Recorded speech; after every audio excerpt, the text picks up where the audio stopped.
Yes, thank you.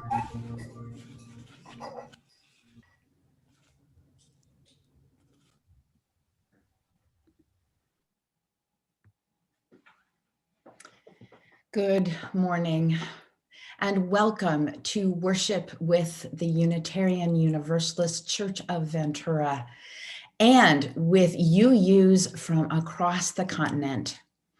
Today, we will hear from UUA President, the Reverend Susan Frederick Gray, with a sermon she offers to us all. And you will also meet a whole host of other UU clergy who created this service for us. The theme for March has been commitment, which is fitting, in part because this is the season when many UU churches hold a stewardship drive, which carries their mission and vision and operations into the future. I am the Reverend Dana Worsnop, proud and grateful to be minister of this congregation, which is committed to generosity, kindness, and equity for all. All members and pledging friends of this church will have recently received a delivery of a thank you gift bag. We asked you to wait until today to open the third envelope.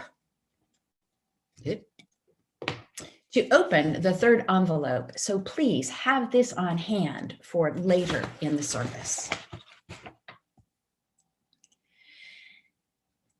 We begin our services with an acknowledgement that the land each of us are on is the ancestral home of indigenous peoples.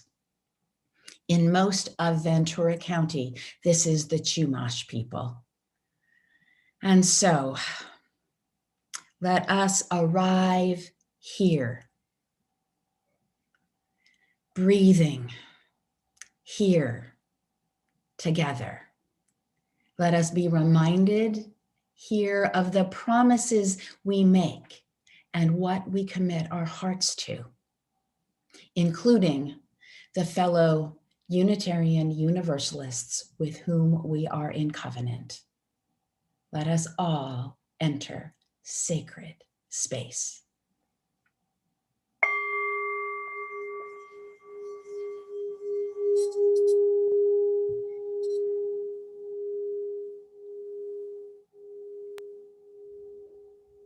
Welcome. I'm Reverend Erica Hewitt, the Minister of Worship Arts at the Unitarian Universalist Association. I live on the ancestral lands of the Abenaki people on the coast of Maine, and my pronouns are she, her, hers.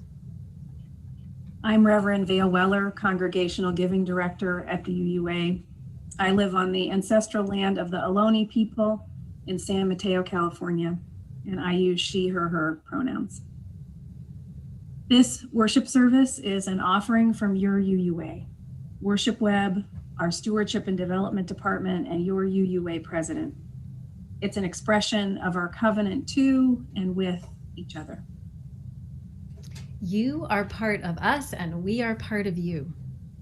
In our joyful process of collaboration with the stellar religious professionals you're about to meet, we centered our care for you, the congregations of the Unitarian Universalist Association.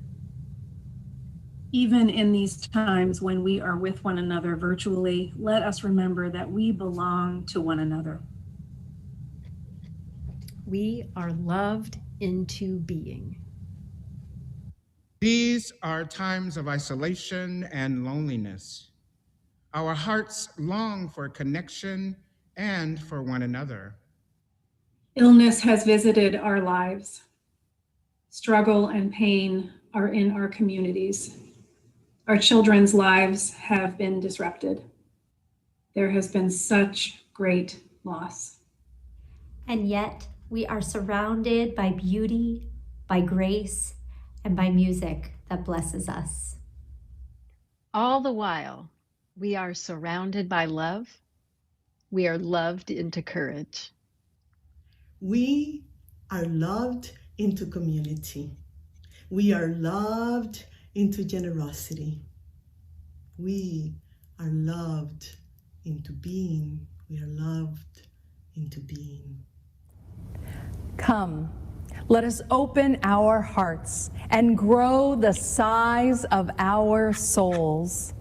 Come, let us worship together.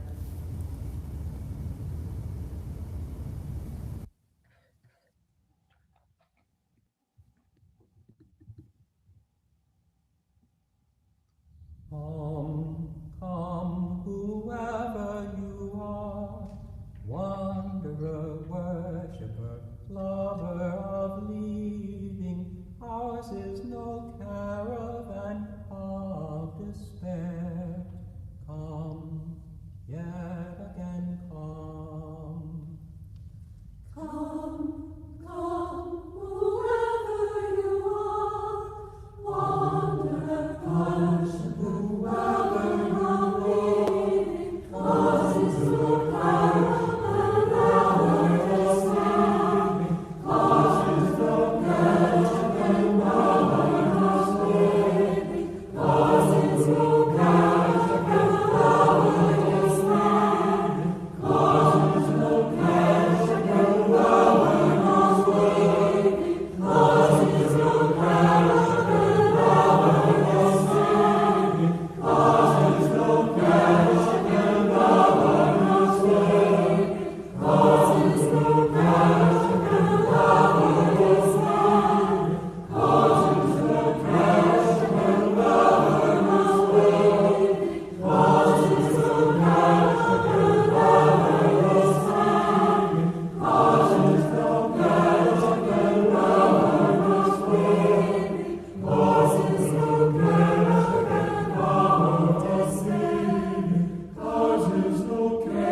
Ours is no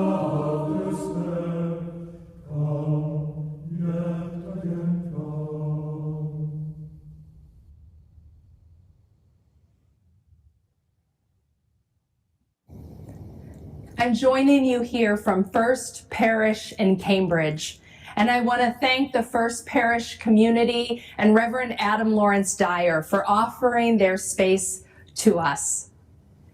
First Parish sits on the occupied land of the Massachusetts people. A community of the Massachusetts people still live in Massachusetts in the community of Canton. I have a story for you today. And there's two things that are important about this story. Number one, it's a true story. And number two, it's an anonymous story. So I read this story many years ago in Yes magazine, and the author of the story was listed only as Jane B. I love this story because it speaks to the fact that even in incredibly difficult circumstances, that the presence of love, that acts of generosity and hospitality really are life-saving. Here's Jane's story.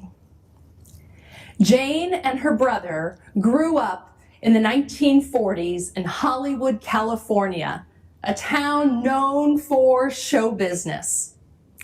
Now, Jane says that she and her brother were adopted by their parents, not because their parents loved children, but because their parents thought it completed the image of the perfect Hollywood family. A beautiful home in Beverly Hills, a fleet of servants, 2 adorable children, and a little spaniel dog.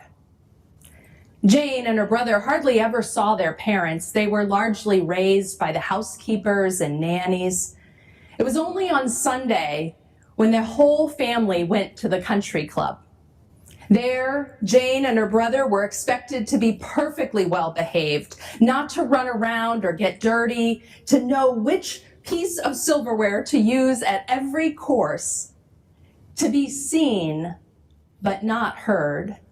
They were taught to speak only when spoken to. Looking back, Jane said of herself, "I wasn't a real girl. I was a cardboard cutout of a girl." Jane's best memories from her childhood or when she was with her grandmother.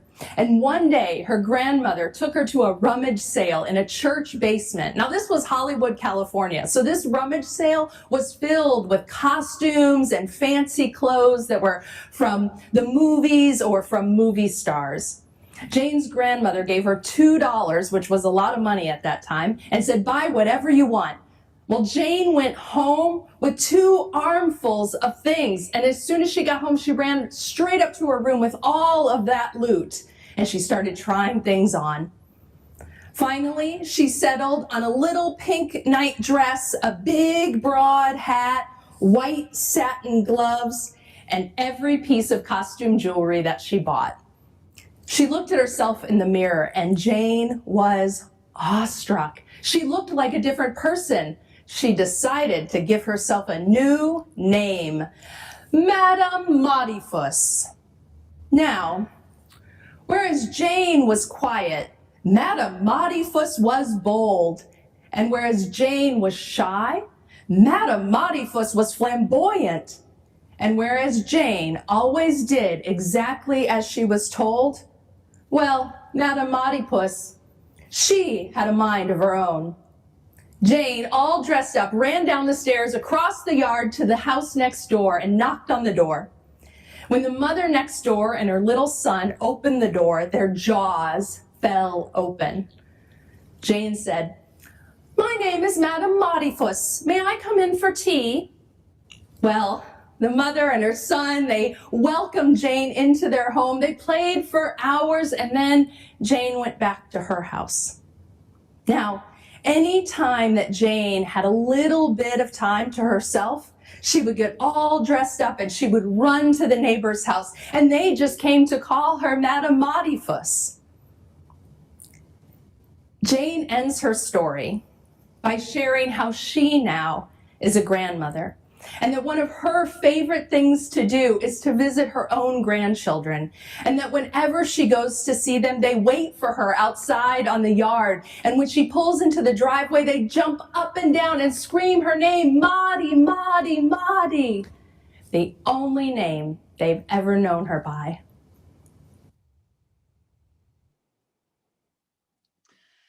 Oh, so many thanks to Reverend Susan for introducing us to Madame Modifus, also known simply as Maudie.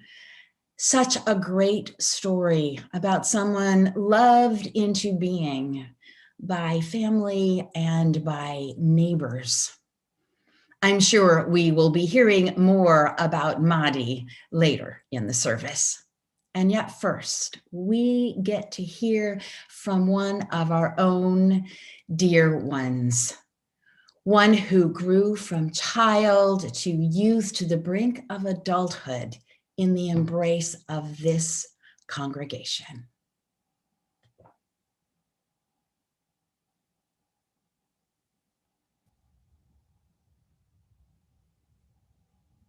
Hello, my name is Abigail Austin, and I've been attending this church since I was 4 years old, since before I can even remember.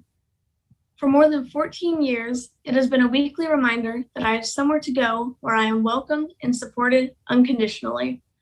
I have always felt at home in this congregation, and I don't see that changing anytime soon, if ever. Part of what makes UUCV such an amazing and fun community is the activities that I have had the opportunity to take part in. I have been a part of the adult and youth choirs, and now I still get to sing for the service on videos with my family. I also appreciated the opportunity to be a part of OWL, the Our Whole Lives program. While it is a class that focuses on sex education, it also teaches young people the importance of being yourself while encouraging discussion and debate. Being part of the coming of age program was also fun and helpful. To look inside ourselves and find what makes us unique while fostering growth and self-discovery. It's very hard to imagine what my life would be like if I wasn't a part of this community. I would probably have much less confidence in my public speaking and performance abilities, as well as have doubts about my ability to impact the lives of the people around me and the community as a whole. I have made lifelong friends at UUCV, and I have met many amazing individuals through both attending church itself and Camp de Benneville Pines. Camp gave me many opportunities for growth in a leadership capacity and as a person. I have also loved learning about different religions through our RE program. I believe that it has given me a greater understanding of the people around me. Overall, this church has helped guide me in my seemingly infinite journey to adulthood and given me many mentors who I can talk to when nobody else seems to be listening. At church, I have felt a constant and unwavering stream of support and the stability that it offers. I know that even as I move forward in my life, I will always have a place to come back to, a place that has shaped me as a person and, in many ways, made me who I am today. Thank you. Oh, thank you, Abigail. Thank you so much for being one among us. Each Sunday, this congregation gives away our entire collection in service of needs both within and beyond our church. We now invite you to donate online, and you will see the link posted in the chat as a direct link. Our offering today goes to our own InReach funds that help people in our church and those who we encounter in our work in the community. I get requests about people in need on a regular basis. Usually it's a text from someone in the church asking for themselves or on behalf of another. Lately, we've been able to help pay rent, cover a utility bill, and even help connect people with the new technology necessary to be together. Because of your generous donations to this fund, here are some of my responses. Yes! Exclamation mark. Yes! Exclamation mark, exclamation mark. Absolutely. Yup. You bet. Your generosity means that I can say a hearty and happy yes on your behalf to people in need, especially in these wild COVID times. Thank you for giving generously as you always do. I invite you to join me in singing Nada de Turbe, first in Spanish and then in English.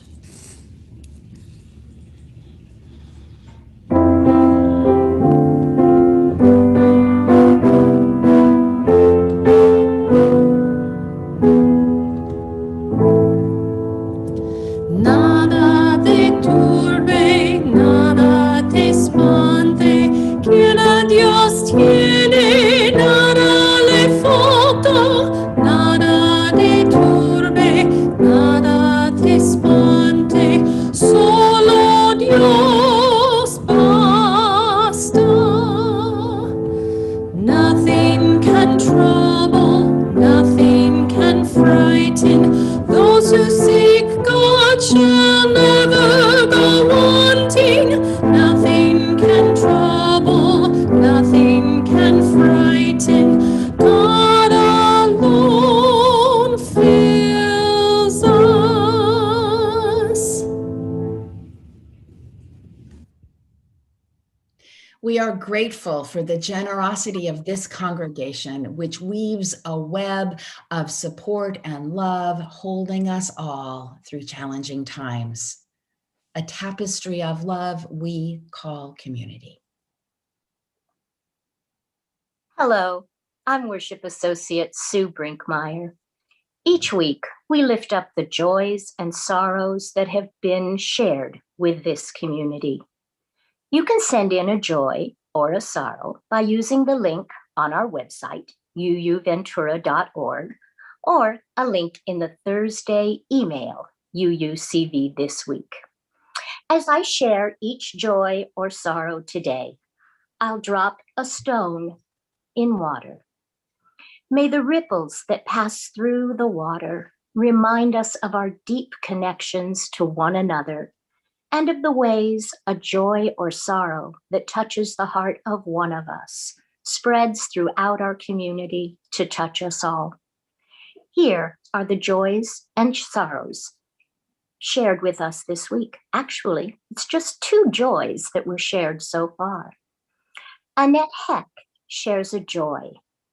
My granddaughters, Sarah and Emily Ball, just celebrated their 17th birthday.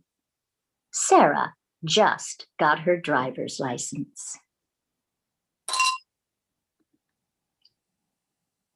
Sandra Pereira shares, it is so joyful to see and hear the happiness of so many people that have received their vaccinations. It is bringing us closer to being together soon.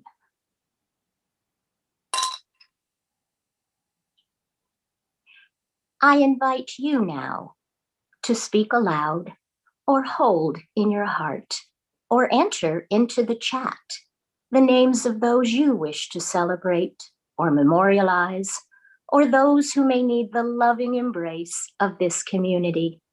By invoking their names, even when we may not hear or see them, you bring them into this sacred circle of caring we create here together.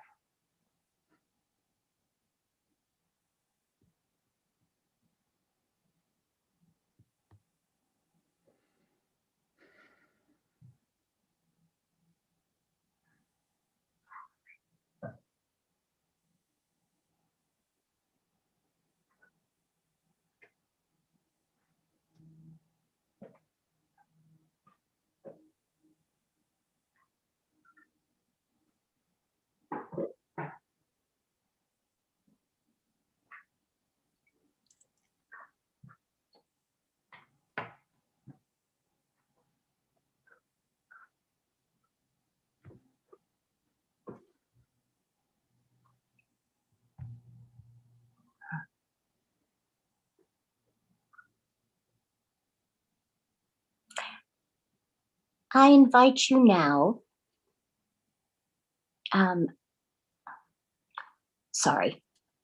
though names are still coming in, I'll place one final stone in the water for all of the names, both those shared and those privately lifted up. May we hold them all tenderly in the silent sanctuary of our hearts. May we be truly grateful for all that is our life.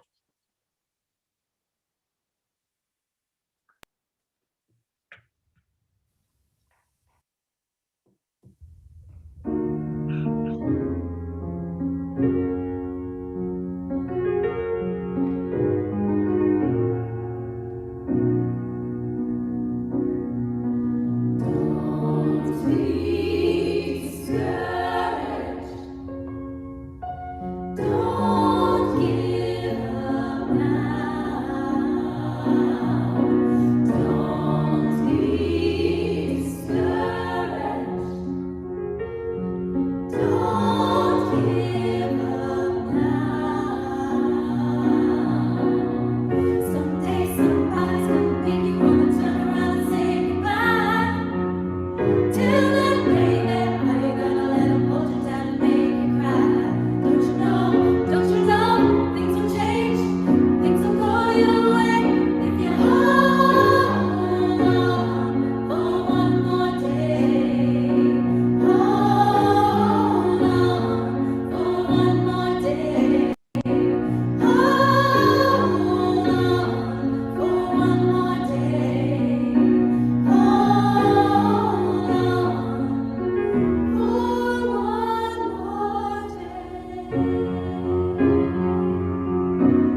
I would like to begin by acknowledging that I live in the traditional land of the people of the Three Fires. I am deeply honored and grateful to the land itself and to the people who have taken care of it for generations. And today I bring to you a quote from the process theologian Bernard Loomer, who says, by size, I mean the stature of a person's soul. I mean the range and depth of your love, your capacity for relationships. I mean the volume of life you can take into your own being and still maintain your integrity and individuality. The intensity and variety of outlook you can entertain in the unity of your being without feeling defensive or insecure. I mean the strength of your spirit to encourage others to become freer in the development of their diversity and their uniqueness. I mean the power to sustain more complex and enriching tensions. I mean the magnanimity of concern to provide conditions that enable others to increase in stature. End of quote. Of the hundreds of books I had to read for seminary, of the thousands of passages that I read and highlighted and marked, this one has stayed with me the most. From the moment I read that quote, I was like, that is it. That is it. Because since I came from Cuba in 1995, I have been in many liberal religious circles, and we had been having in those circles this amazing conversation about what was out there, amazing conversations about the meaning of life, but no one was talking about what goes on in here. At the core of our being, no one was talking about our humanity and the struggles that come with being human, as well as the delights. This quote was talking about these tensions inside of us, the expansion, the volume, the range, the depth, the complexities of our humanity. Shall I read that quote again? Let's read it again. Here it is.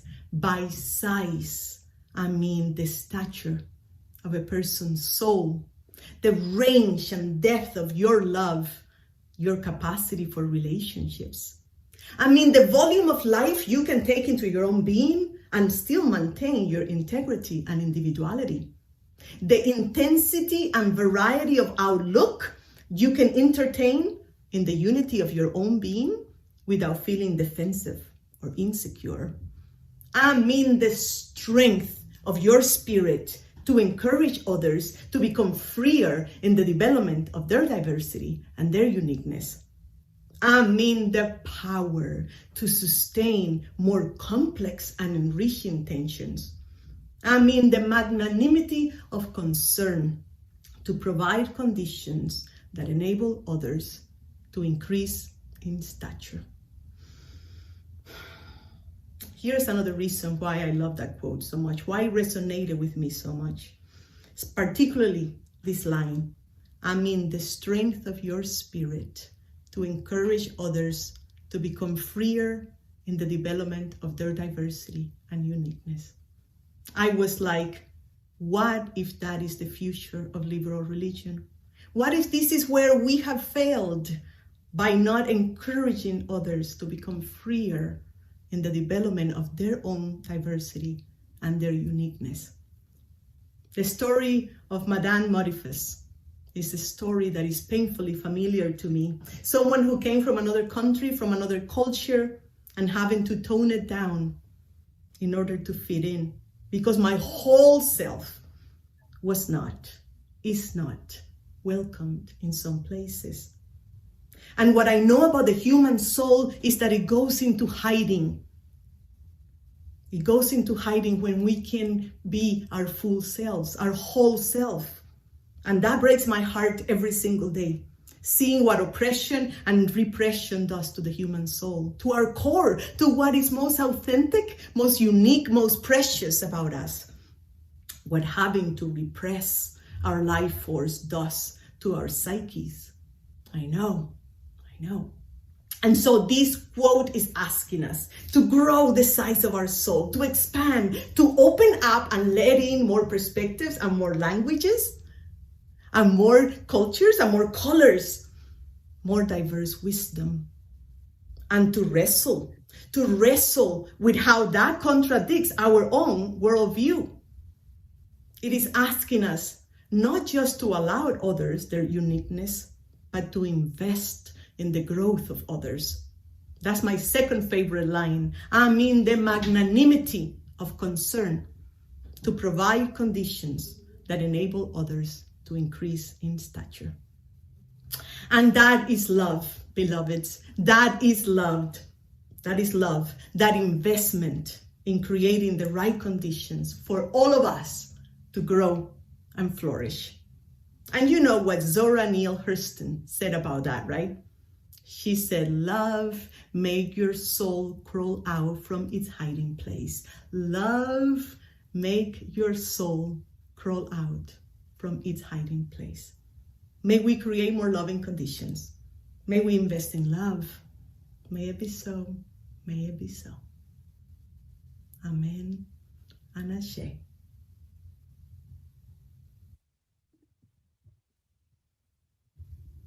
I would like to begin by acknowledging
that I've been blind. I need love. Love is what I need to help me know my name. Oh, give me love. Love's divine. Please forgive me now. I see that I've been blind. Give me love. Love is what I need. Love is what I need to help me. When I've walked to the end of my road, I've walked to the end of my road. Love, love, I need love. Love is what I need to help me know my name. And if you just love me, love will help me know my name.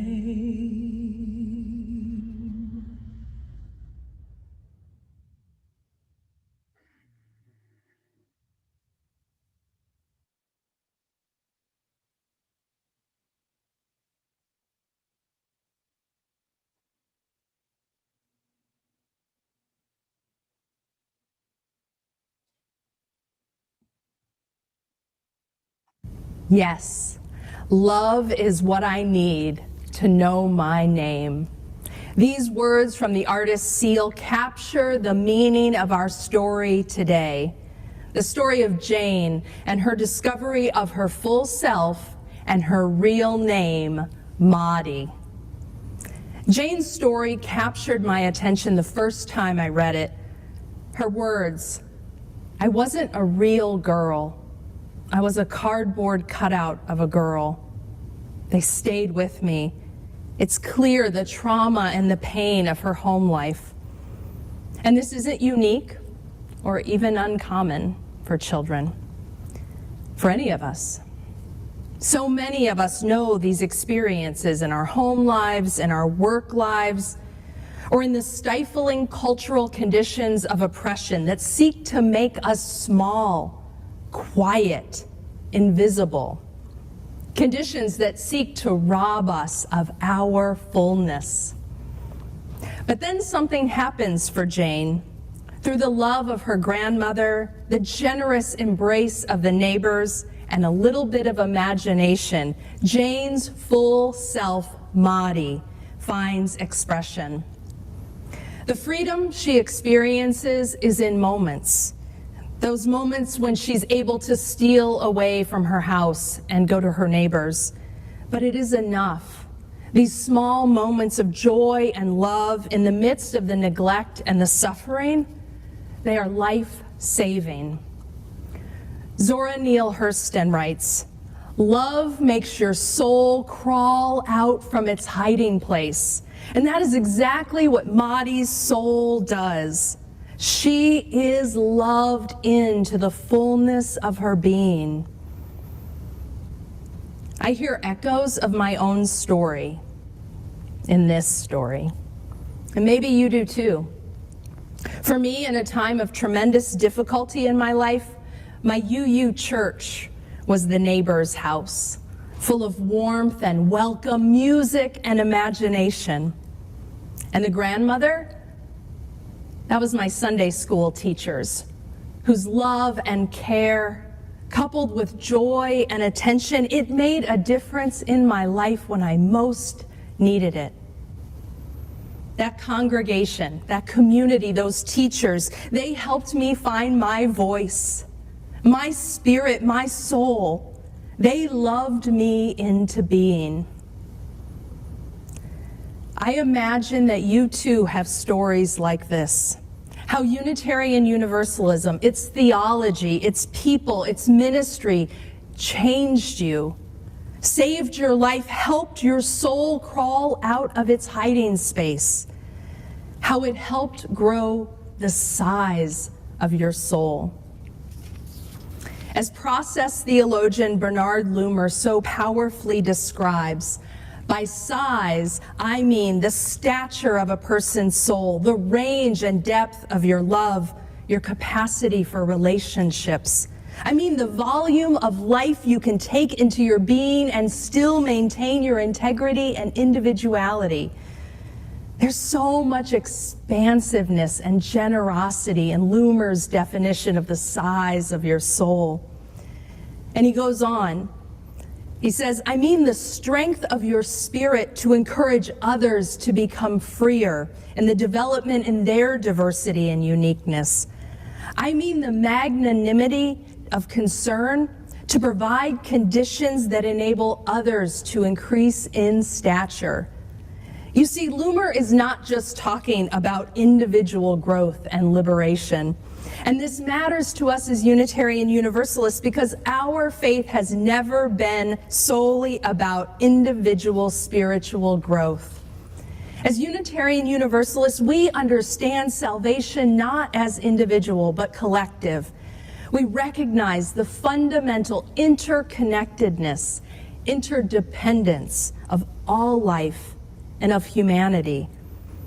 Foundational to the core theological idea of interdependence is that mutuality and responsibility are inherent to who we are as human beings. We are not islands. And our tradition calls us not to individual freedom or transformation alone, but to the liberation and thriving of all people. One of the most important and successful campaigns within Unitarian Universalism over this past year was UU the Vote, a national effort for Unitarian Universalists to partner with local grassroots organizing and voting rights groups on an unprecedented voter engagement, voter registration, and voter turnout effort. It was the first ever effort like this on our part as a larger association, and it was awesome. But here's something you may not know about UU the Vote. When I first shared the idea for UU the Vote at the 2019 General Assembly, I didn't know if it would take hold. I was simply throwing out a seed of a dream, imagining there before thousands of you, congregational delegates at GA, I asked, what if we as UUs helped engage and mobilize 1 million people to vote in the 2020 election? When I said that, it was scary. It seemed impossible. And in fact, the next time I talked about UU the Vote at a local congregation, I reduced the number to 500,000. But before we'd even started to create the team and the infrastructure, when we were still just talking about this idea, congregational leaders, ministers, religious educators, and members were clamoring to volunteer. Financial gifts began coming in, some unsolicited. Folks were ready to say yes, ready to give generously of their time and resources because they knew that our values of justice and compassion, that our system of democracy and the literal lives and well-being of our neighbors, of our loved ones, of each other were on the line and on the ballot.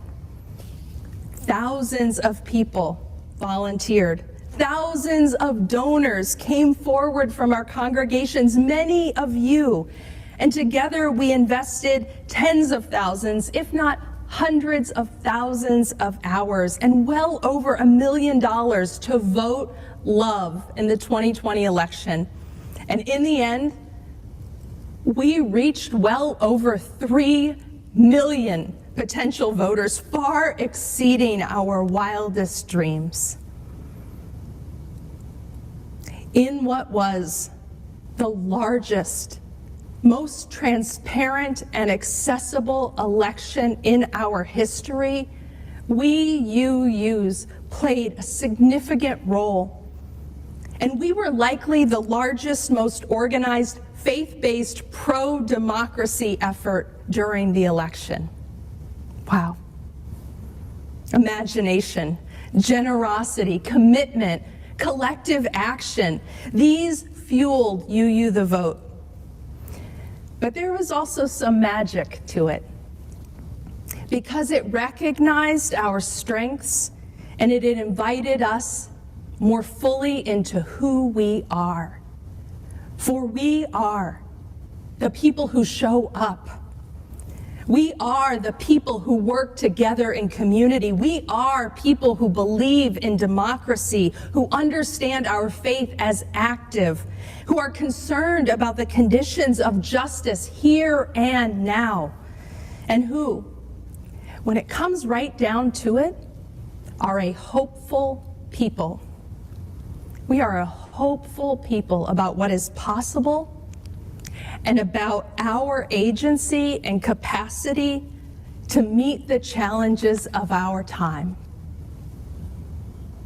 Some of the magic of UU the Vote was that together we were loving each other into the fullness of who we are as Unitarian Universalists. But this isn't the end of the story. It is a reminder. It is a glimpse of what is possible when we say yes. When we say yes so generously and powerfully to what we believe in, to what we care about, to our ministries, our values, and when we choose solidarity, interdependence with wider networks of people working for justice, compassion, and liberation. From the beginning of my time as UUA president, I have said, this is no time for a casual faith, no time for a casual commitment to what you love most, and this is no time to go it alone. UU the Vote is just one example of what it looks like to take our faith, our values, and our commitment to interdependence seriously. It is life-saving, life-changing ministry, individually in our own lives, and revolutionary when we bring that powerful yes out into the world. And this yes is what is needed so deeply in our communities and our world right now. To love our society, to love our world into a new place of being. In her important book, Caste, Isabel Wilkerson explores the conditions of racism, white supremacy, and racial hierarchy as an American caste system. And in her book, she quotes Gary Michael Tartikoff, an American scholar of castes, who says of the United States, "This is a civilization searching for its humanity. It dehumanized others in order to build its civilization, and now it needs to find its own."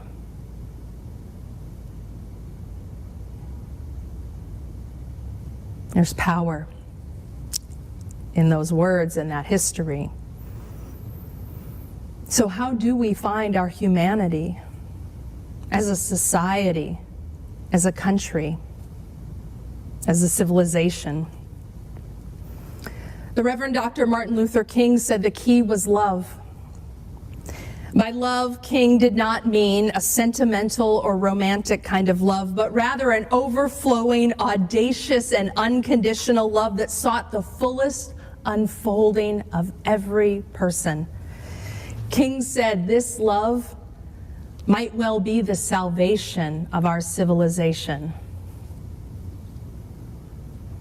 The only way that we overcome the forces of racism, domination, discrimination, dehumanization, the forces that are at the foundation of the United States, those forces that have the effect of dehumanizing our society, the only way we overcome those forces is to turn to the deepest source of our humanity.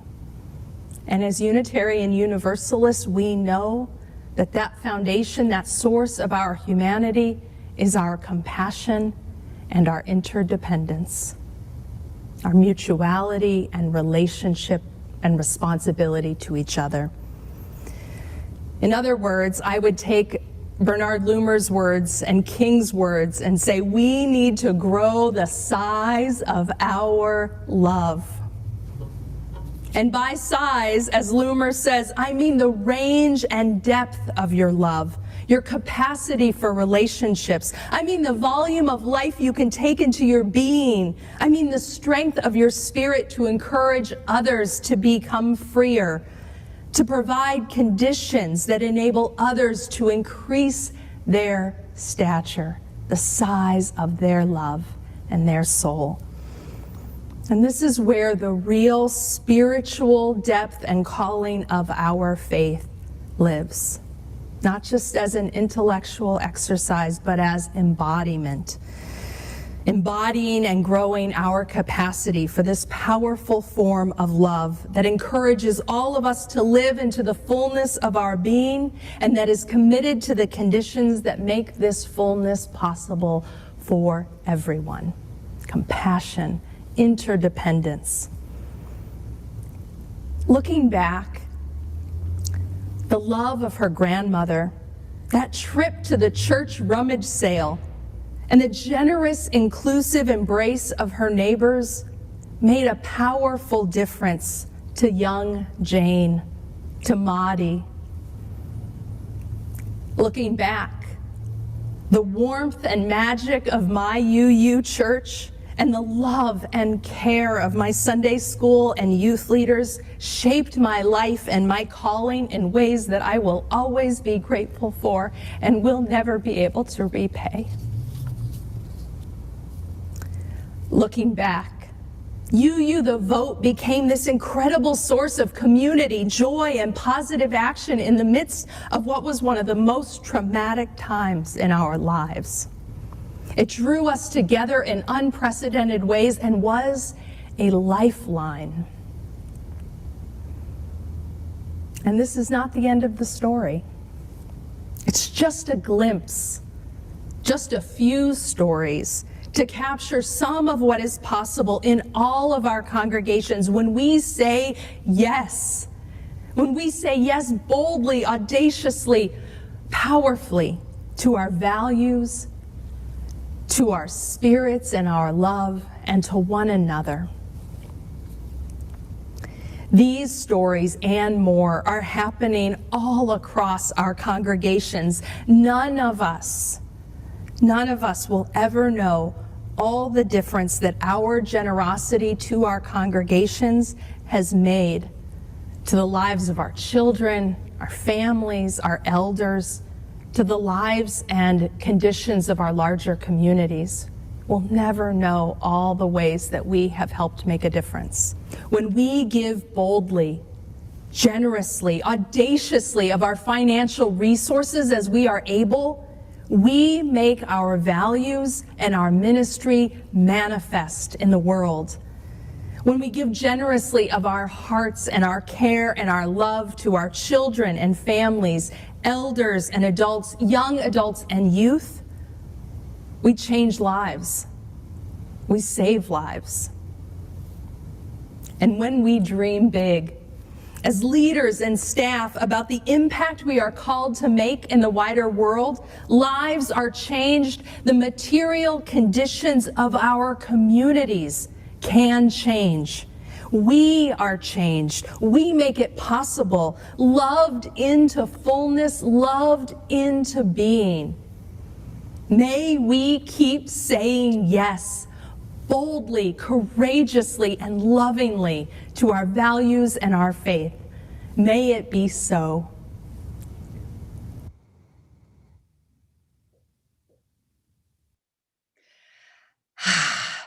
Thank you, thank you, thank you, Susan.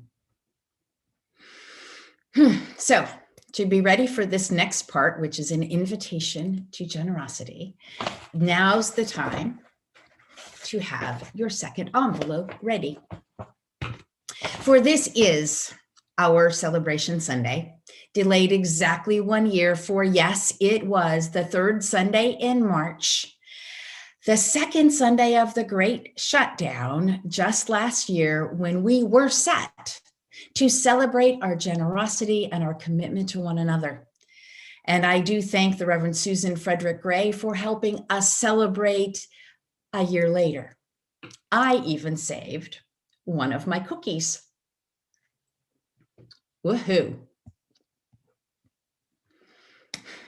So we have made it this far through COVID times by saying yes again and again. Yes, absolutely, you bet. And once again, we ask you to consider what you can give to this bold, audacious, powerful community. So open your envelope and pull out, yep, I think you guessed it, this year's pledge card.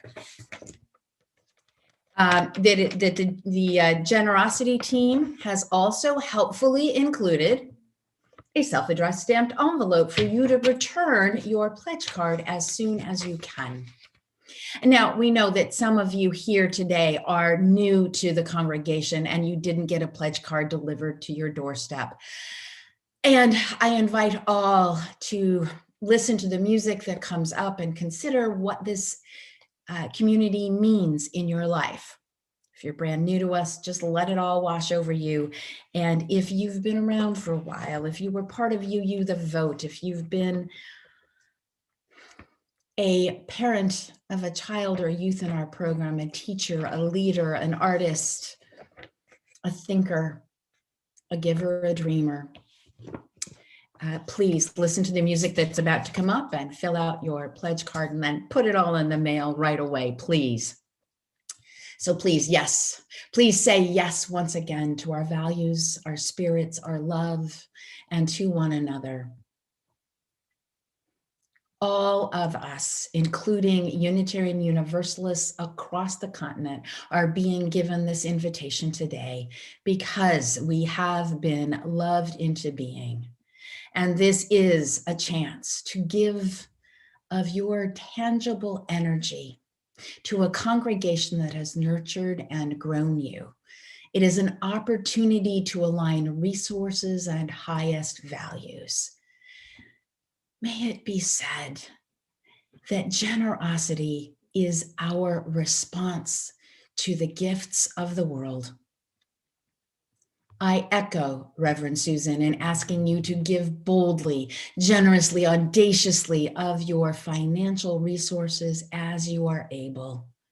May each of you feel loved into fullness, loved into being, and may we together know what is possible, realize what our love together can make manifest in the world. And may we keep saying yes. Listen to this next piece of music, fill out your pledge card, put it in the envelope, get it in the mail, say yes. Thank you.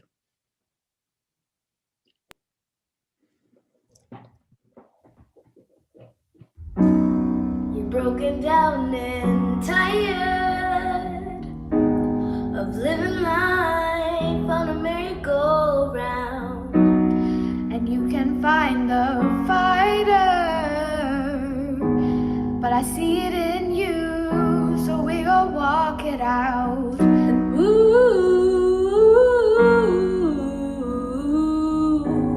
mountains, gonna walk it out.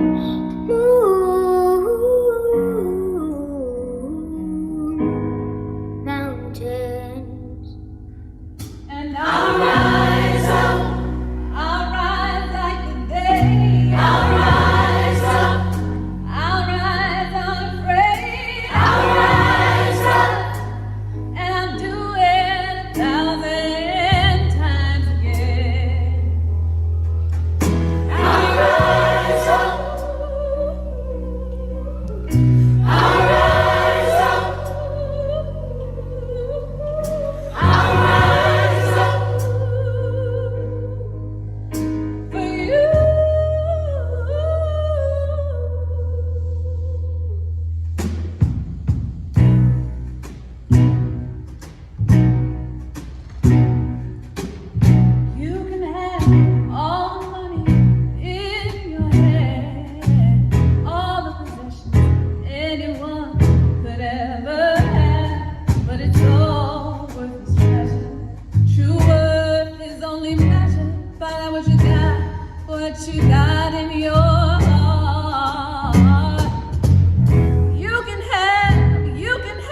Dear friends across time and space, as worship comes to a close, may we remember the strength and the beauty that can be found in our faith. May we feel the power generated by the giving and receiving of gratitude and generosity in our lives. May we feel ourselves held in the embrace of the covenant that we share and in the tender care of the larger community that has loved us into being. Through it all, we are held by a love that will never let us go. May we grow. May we expand. May we flourish. May it be so. Dear ones, know that we have been held in love, even as we struggle with the holy work that is ours to do. May we carry a song of love on our hearts as we embark on the work that lies ahead. May we go out into our lives and into our days with peace, and may we give back love.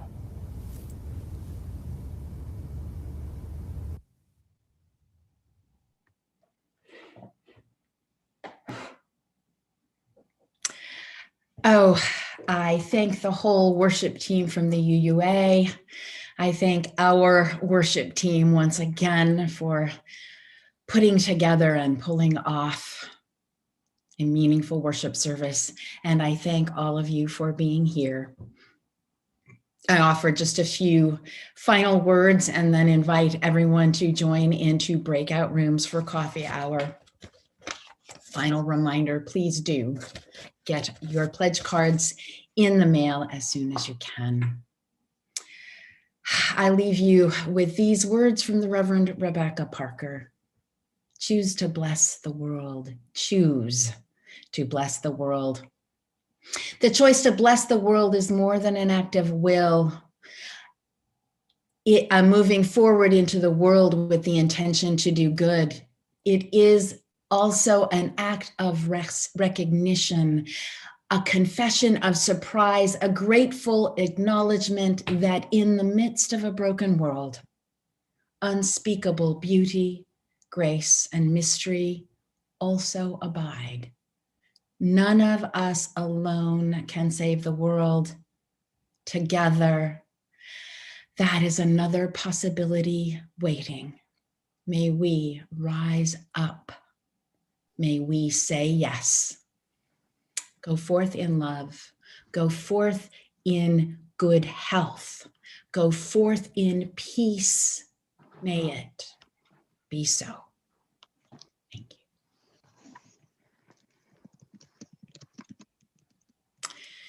Join your breakout room now. See you soon.